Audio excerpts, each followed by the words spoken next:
Bom, bom dia, boa tarde, boa noite, não sei que hora você está vendo esse vídeo, né? Eu e meu grupo a gente vai apresentar sobre movimentos sociais, né? Mais especificamente o movimento LGBTQIA+. O movimento LGBT nada mais é que um movimento, criado pela sociedade para defender o direito das lésbicas, gays, bissexuais, trans, dessas pessoas que sempre estão voltadas com muito preconceito, com muito ódio pela sociedade, né? Apenas por ser uma mulher que namora com outra mulher, homem que trabalha com outro homem. Então esse movimento ele foi criado em busca da igualdade de gêneros. Por exemplo, se vamos num shopping e tem um casal de gays, as pessoas já começam a olhar, as pessoas encaram, as pessoas deixam aquele ar ficar constrangedor, na qual, se fosse um casal de héteros, as pessoas muitas vezes nem notam que eles estão ali. Então, é um movimento que foi criado para lutar com a igualdade. Tudo que é direito para um casal de héteros, seja direito para um casal gay, um casal de lésbica. Então, foi para isso que foi criado esse movimento. Então, o movimento, deu início ali no dia 28 de junho de 1999 nos Estados Unidos. Foi quando a história começou. Às primeiras horas da manhã, foi quando gays, lésbicas, trans, travestis, eles enfrentaram os policiais e iniciaram uma rebelião que lançaria aí a primeira base, do movimento LGBT.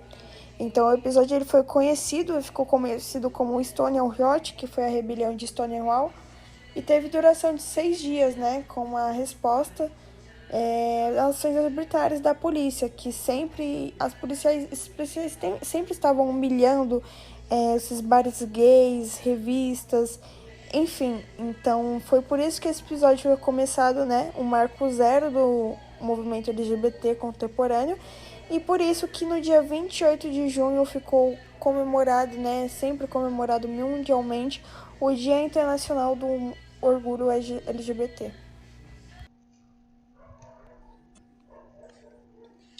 Os primeiros registros históricos de indivíduos homossexuais são datados de 1200 a.C. E boa parte dos pesquisadores, estudiosos e historiadores, eles afirmam que a orientação homossexual ela era aceita em diversas civilizações. O primeiro código penal contra a homossexualidade ela é datada do século XIII e pertenceu ao Império de Gengis Khan, onde a sodomia era punida com a morte. No Ocidente, as primeiras leis anti-homossexuais eram regidas de influência da Inquisição e foram publicadas em 1533. Durante o nazismo alemão, por exemplo, a população LGBT era levada aos campos de concentração e extermínio. E aí, lá eles eram submetidos a torturas, castrações, terapias de choque, lobotomia e até os estupros corretivos, que eles todos pegavam e estupravam os gays e que estavam presos lá. E tudo isso foi sob a alegação de que, segundo médicos e psicólogos, a homossexualidade era uma doença de ordem mental. Até o ano de 1960, ser homossexual era um crime em todos os estados dos Estados Unidos da América, exceto em Illinois. O pai da computação, Alan Turing, sofreu castração química como pena do governo inglês em 1952, mesmo após ele trazer avanços que ajudaram no fim da Segunda Guerra. E ao redor do mundo, várias clínicas particulares sobre influência religiosas, elas ainda oferecem serviços que prometem uma cura gay para algo que não é uma doença. A onda do feminismo ela foi fundamental para a articulação lésbica. Dentro do movimento feminista, havia uma tensão frequente entre as mulheres heterossexuais que consideravam as pautas lésbicas secundárias ou perigosas para o movimento e também entre mulheres homossexuais que desejavam sentir-se verdadeiramente contempladas pelo movimento. Aos poucos, as feministas lésbicas começaram a se auto-organizar. O caso Levander Menance é o exemplo mais emblemático dessa disputa. E a Rebelião de Stonewall. Ela foi uma série de manifestações violentas e espontâneas de membros da comunidade LGBT contra uma invasão da polícia de Nova York, que aconteceu nas primeiras horas da manhã de 28 de junho de 1969. Essas manifestações aconteceram no bar de Stonewall Inn, localizado no bairro de Greenwich Village, em Manhattan. E esses montins são amplamente considerados como o evento mais importante que levou ao movimento moderno de liberação gay e à luta pelos direitos LGBTs no país. Poucos estabelecimentos recebiam as pessoas abertamente homossexuais. Nos anos de 1950 e 1960, aqueles que faziam isso, eles eram frequentemente bares, restaurantes, embora os donos e gerentes não seriam raramente gays. E na época do Stonewall Inn, a propriedade do grupo mafioso Cosa Nostra americana, ele recebia uma grande variedade de clientes e era conhecido por ser popular entre as pessoas mais pobres, marginalizadas da comunidade gay. Uma das consequências de Stonewall foi a criação de dois grupos que desempenharam um papel importante na história do movimento LGBT: o Gay Liberation Front, que é o GLF, e o Gay Activism Alliance, que é o GAA. E ele não há consenso sobre qual é o episódio que mais marca o início dos movimentos trans, mas a criação do período da transvestia é considerado por algum marco da inicial luta pelos travestis e transexuais. E os travestis e transexuais foram as figuras chaves para a rebelião de Stonewall.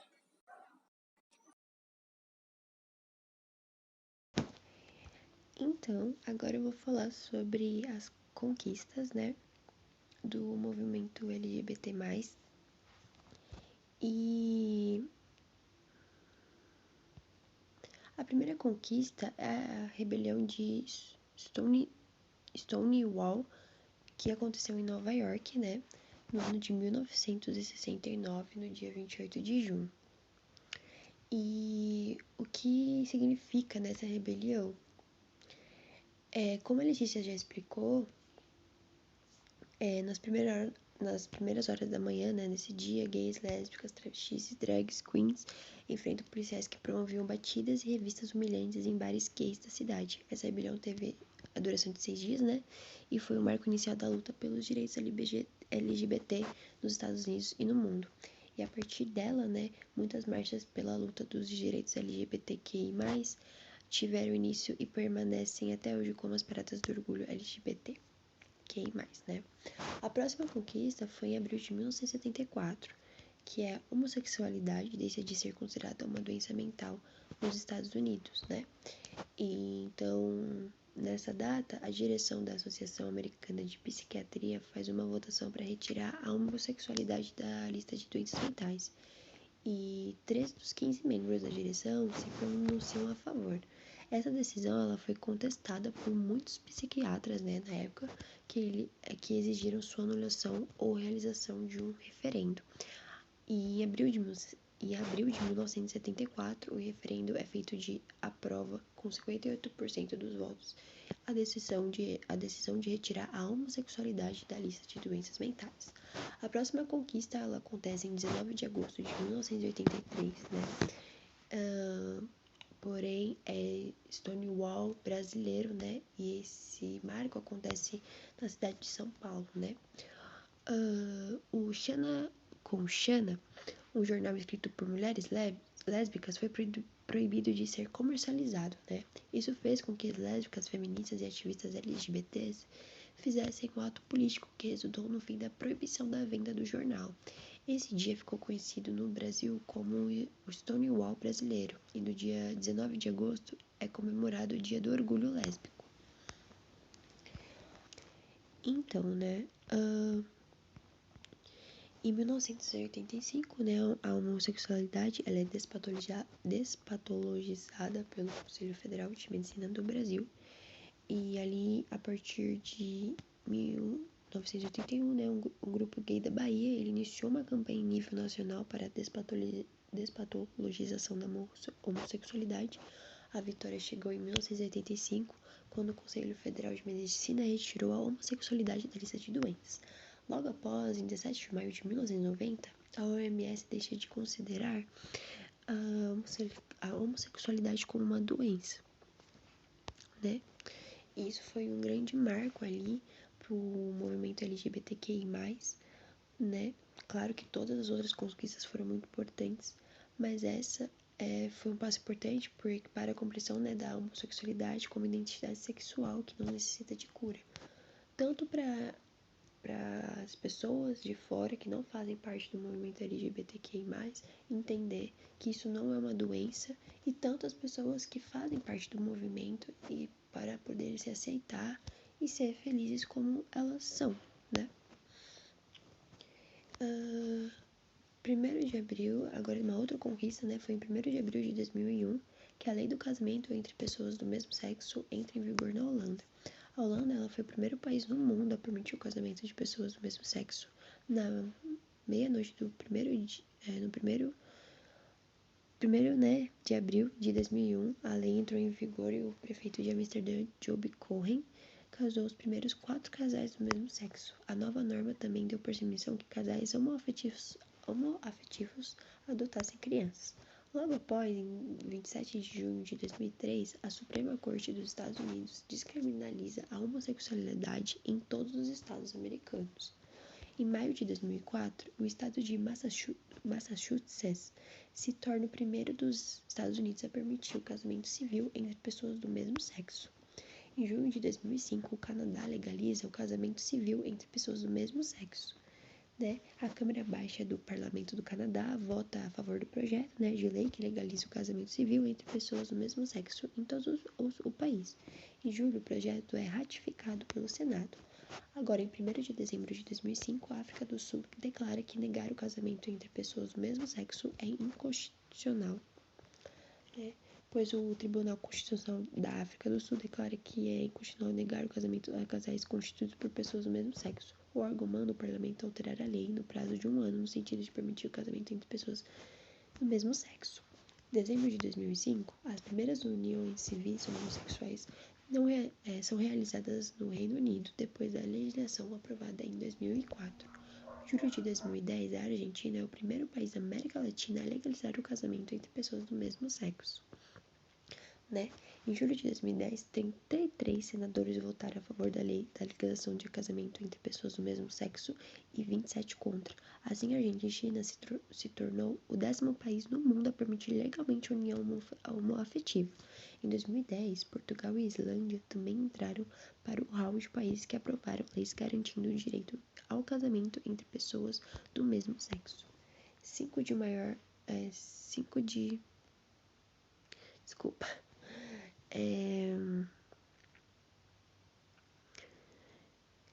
março de 2011. 5 de maio de 2011. STF reconhece a união estável entre casais do mesmo sexo. O STF ele reconhece por unidade a união estável entre casais do mesmo sexo como entidade familiar. Com isso, homossexuais podem ter os mesmos direitos previstos na Lei de União Estável. Agora, em maio de 2013, o Conselho Nacional de Justiça legaliza o casamento homoafetivo no Brasil. E uma resolução, né, do CNJ regulamentou o casamento gay por meio de uma resolução. No entanto, apesar de cartórios não poderem se recusar a casar pessoas do mesmo sexo, a norma não possui força de lei e pode ser contestada por juízes. Agosto de 2013, Nova Zelândia legaliza o casamento homoafetivo. Em maio de 2005, Irlanda aprova um referendo legalizando o casamento gay, né? A Irlanda acabou se tornando o primeiro país do mundo a legalizar o casamento gay com um referendo quando os resultados foram divulgados, mostrando que quase 2/3 dos eleitores eram a favor da medida. Milhares de pessoas saíram nas ruas para comemorar. Em 26 de julho de 2015, a Suprema Corte dos Estados Unidos legaliza o casamento entre pessoas do mesmo sexo em todo o país. Em 24 de abril de 2019, STF suspende que psicólogos ofereçam terapias de reversão sexual, né, mais conhecida aí como cura gay. Nessa data, o STF suspendeu uma liminar que abria brechas para que os psicólogos do Brasil oferecessem terapia de reversão sexual a homossexuais, um tratamento que é proibido pelo Conselho Federal de Psicologia desde 1999. Em dezembro de 2017, a Austrália legaliza o casamento homoafetivo e 7 de maio de 2020, a Alemanha proíbe cura gay para menores, né? No dia 7 de maio desse ano, o parlamento alemão proibiu as terapias de conversão sexual, né, para homossexuais menores de 18 anos e para adultos que não consentiram voluntariamente com esse procedimento.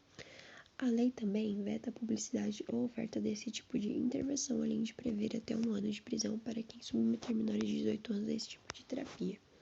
Né? Eu acabei falando esse ano, mas, gente, desculpa, foi em 2020, ano passado, tá? Então foi aí uma conquista super recente que o movimento LGBTQI+, aí conseguiu conquistar, né? 8 de maio de 2020, o STF anula restrições à doação de sangue por homens gays. Né? Em maio desse ano, o Supremo Tribunal Federal declara que a regra que proibia a doação de sangue por homens que fazem sexo com homens nos 12 meses anteriores à coleta é inconstitucional. O magistrado afirmou que regra reforçava preconceito. E a luta, né, pelos direitos LGBTQI+, continua, apesar de, por enquanto, foram somente essas conquistas, ainda virá milhares de conquistas para esse movimento. E é isso, a luta não para. Agora eu vou falar sobre os símbolos, né, no movimento LGBTQI+. E eu vou explicar direitinho os seus significados, né? Então vamos lá. O primeiro símbolo, né, e assim mais conhecido é a bandeira do arco-íris, né? E eu vou explicar um pouquinho a historinha de cada um, né? Em 1978, né, foi quando ela apareceu pela primeira vez na San Francisco Gay and Lesbian Freedom Parade. Quem criou essa bandeira, né, foi o Gilbert Baker.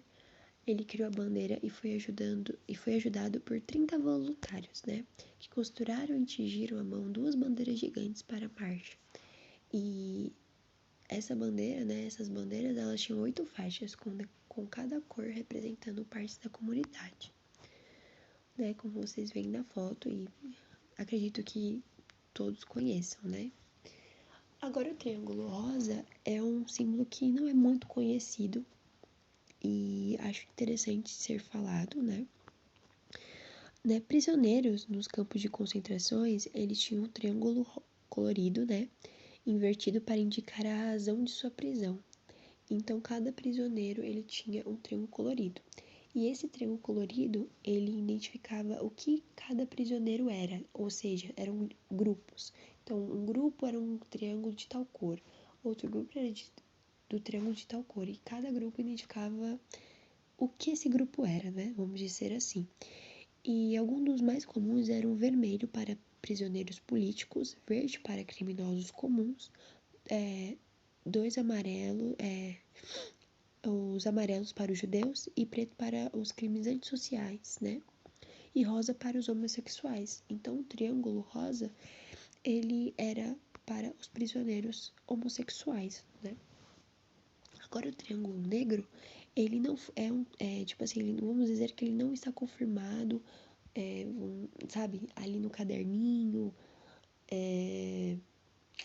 sabe, como se estivesse na lei mesmo, assim, dos crimes que aconteceu naquela época nazista, mas dizem, né, que o Triângulo Negro, assim como os prisioneiros dos campos de concentração com os triângulos rosas, né, que eram os homossexuais, esses triângulos negros podem ter incluído lésbicas, prostitutas, mulheres sem crianças e aquelas com peculiaridades antissociais, similar ao Triângulo Rosa. O Triângulo Negro tornou-se tanto um símbolo de orgulho lésbico quanto do feminismo, né?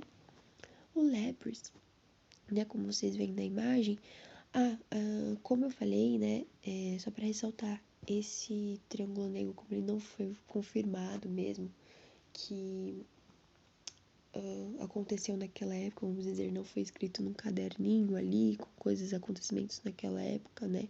Claro, eu tô falando dessa forma, mas não é um termo correto, assim, pra se dizer, né?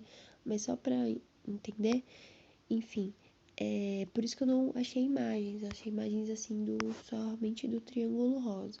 Mas só de imaginar e ver do Triângulo Rosa, dá pra imaginar já como seria o Triângulo Negro, né? Só mudaria a cor. E, claro, as pessoas ali do grupo. O Lebrys, né, como vocês veem na imagem, ele é um machado duplo que tem muitas ligações com as mulheres e o feminismo, e nenhum elo foi claramente estabelecido como a razão para o seu uso como símbolo lésbico, mas se encontra várias teorias que dizem diversas coisas sobre o Lebrys e como era utilizado. Porém, hoje o Lebrys tornou-se um símbolo da força e autossuficiência lésbica e feminista, né? Agora, os símbolos de gênero, como vocês veem também, são baseados nos signos astrológicos que existem desde o tempo da Roma Antiga. O símbolo de Vênus com uma cruz representa o feminino e o símbolo com uma seta de Marte representa o masculino. Símbolos masculinos e femininos duplicados têm sido usados como símbolos por gays e lésbicas desde o início da década de 70. Como vocês veem, não tem só símbolos de gênero masculino e feminino. Tem vários, como se identifica na imagem, né? Há vários, porque como nós sabemos, hoje as pessoas, né? Elas não se identificam só de uma maneira, elas se identificam do jeito que elas querem, do jeito que elas nasceram, em si, do jeito que elas se identificam, né? O Lambda ele é escolhido pela New York Gay Activist Alliance em 1970 como um símbolo de movimento gay. O lambda é a letra grega que equivale ao L, uma bandeira de guerra com lambda foi desfraldada por um pelotão de guerreiros gregos, né, mais velhos que eram acompanhados à batalha por seus jovens amantes e demonstraram sua impetuosidade e desejo de lutar até a morte. Então, vamos dizer assim, como eu já disse, em movimentos, né, manifestações, o movimento LGBTQI+, ele usa essa bandeira, né, pra mostrar mesmo que eles estão ali pra lutar até o fim, né, por uma causa tão importante. E, enfim, né, é isso. Agora o Mercúrio, gente, é um signo astrológico, né, de Mercúrio tornou-se um símbolo tradicional dos travestis. A mitologia grega, Hermes, a versão grega de Mercúrio, e Afrodite, a deusa do amor, tiveram um nenê chamado Hermafroditos. A criança possuía tanto os órgãos masculinos quanto os femininos.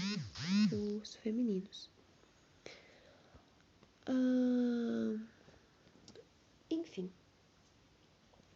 É isso.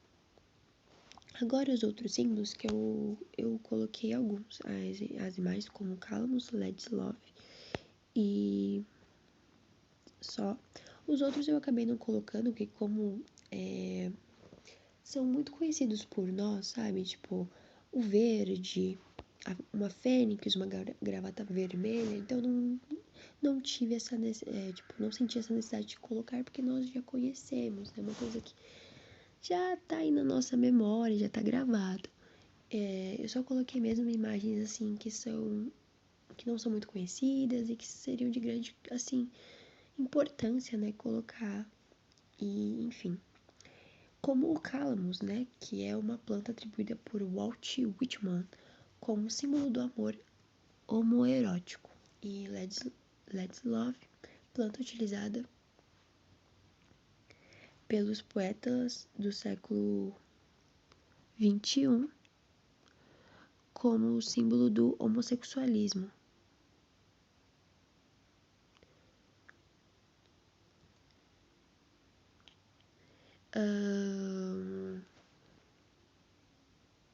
Desculpa, do século XXI não, século XIX. O verde, ele é uma cor, né, usada muito na Roma antiga quanto na Inglaterra no século XIX. A cor verde normalmente era associada ao homossexualismo. A lebre, a hiena e a doninha eram 3 animais associados à homossexualidade masculina, supostamente devido à epístola no século I de Barnabas, e a fênix, uma sugestão de Robin Tyler, já que a fênix é um pássaro mitológico que queimava e se levantava de suas cinzas mais glorioso a cada 5 séculos. E a gravata vermelha era um acessório de moda utilizado por alguns homens no século XX, como sinal para que outros soubessem que eles também eram gays. O anel rosa, mais um artigo de moda muito utilizado durante os anos 50, 60 e início dos anos 70, né? Alguns acreditavam em raízes primitivas e místicas, já que o dedo mindinho representa a espiritualidade. E por último, o rinoceronte, né? Ativistas de Boston decidiram iniciar uma campanha, né, na imprensa para cimentar um símbolo para o movimento gay, e o rinoceronte foi escolhido por um ser, né, animal mal compreendido, super dócil e inteligente. E, enfim, essas foram os símbolos e as conquistas. Espero que deu para entender, que tenha sido compreensível e, né, que tenha dado para entender. Então, por aqui eu encerro minha parte. Obrigada. Agora o significado da sigla, né? A sigla, ela sofreu várias alterações ao longo dos anos, né? Por volta dos anos 80, nos anos 90, lá, nessa época aí, era usado esse termo aqui, GLS, né? Que era gays, lésbicas e simpatizantes, que seriam bissexuais na época. Né? E aí depois, por volta dessa mesma época, né? Esse termo ele foi substituído por LGB, que seria lésbicas, gays e bissexuais, né? Antes dessa sigla nova aí, LGB, qualquer pessoa com comportamento diferente da heterossexualidade na época, né, era referida apenas como gay. Ou seja, gay, o homem que sente atração sexual afetiva pelo mesmo sexo, né? Só que na época isso valia também para as mulheres, entendeu? Que hoje já se usaria o termo lésbica. Então, aí depois de um tempo a letra T foi incluída para representar os transexuais, travestis e transgêneros. Daqui a pouco eu vou explicar o que é. O significado das letras são: o L lésbicas, né? O G gays, B bissexuais, T transexuais e transgêneros, o Q queer, o I intersexuais, o A assexuais, e o mais ele é utilizado para apresentar as pessoas que não se sentem representadas por nenhuma das outras letras. Então, aí colocaram o sinal de mais justamente para isso. Então vamos lá. Lésbicas são mulheres que se identificam com o seu gênero e sentem atração do mesmo sexo, né? Ou seja, uma mulher que se interessa por outra mulher. Gays são homens que sentem atração afetiva ou sexual pelo mesmo sexo, né? Ou seja, homens que relacionam com homens. Bissexuais são ambos, pode ser homens e mulheres que sentem atração sexual afetiva por ambos os sexos, ou seja, um homem que tem interesse por homem e por mulher, e a mulher que sente interesse por mulher ou por homem. Transsexuais, né? São pessoas que não se identificam com o seu gênero biológico, né? Tipo, um exemplo disso é quando, tipo, uma pessoa no seu nascimento ela tá com uma pessoa, alguém do gênero masculino no seu nascimento, né? Ou por razões biológicas, não se identifica com ele, mas sim com o gênero oposto. Isso é para ambos os casos, né? E as travestis, né? Apesar de elas não se identificam com a identidade feminina, né? Elas constituem um terceiro gênero. que é mais queer, são pessoas que não se identificam com o gênero feminino e masculino. Entendeu? Já a pessoa que não se identifica com nenhuma dos gêneros. Entendeu? Intersexuais seriam pessoas que possuem ambas características sexuais femininas e masculinas. Né? Geralmente acontece em caso de adaptação de corpo. Quando a pessoa é muito nova, tipo bebê, às vezes acontece isso. E assexuais são pessoas que não sentem atração sexual afetiva por outras, independentemente do gênero. Ou seja, independente se for homem ou mulher, essa pessoa não vai sentir atração, qualquer tipo de atração, por ninguém. E o mais aqui, a sexualidade humana ela é muito complexa, né? E por isso que eu expliquei antes, o símbolo de mais foi adicionado para incluir quem não se identifica com as outras. Né? É o caso dos pansexuais, que sentem atração por outras pessoas independente do seu gênero. Ou seja, pode ser um homem que sente atração por mulher, por transexuais, por intersexuais, então qualquer um dos outros.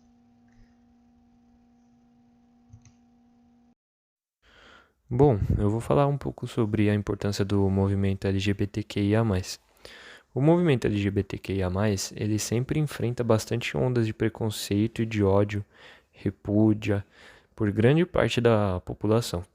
Esse movimento, ele age em busca da igualdade social, seja pelo meio da conscientização das pessoas contra a bifobia, a homofobia, a transfobia, a lesbofobia e entre outros. Ou seja, também pelo aumento das representatividades das pessoas desse movimento LGBTQIA+, nos mais diversos setores da sociedade civil. Dentre as reivindicações levantadas por lésbicas, gays, bissexuais e transexuais, destacam-se a busca pelos direitos igualitários em relação à sociedade, como o direito à adoção, ao casamento, à alteração do nome, à alteração do sexo, né, nos registros civis. Esse movimento também busca o seu reconhecimento e toda a inclusão social e o fim do preconceito pela parte das pessoas. Bom, e teoricamente é tudo isso. Obrigado pela atenção. Muito obrigado de novo.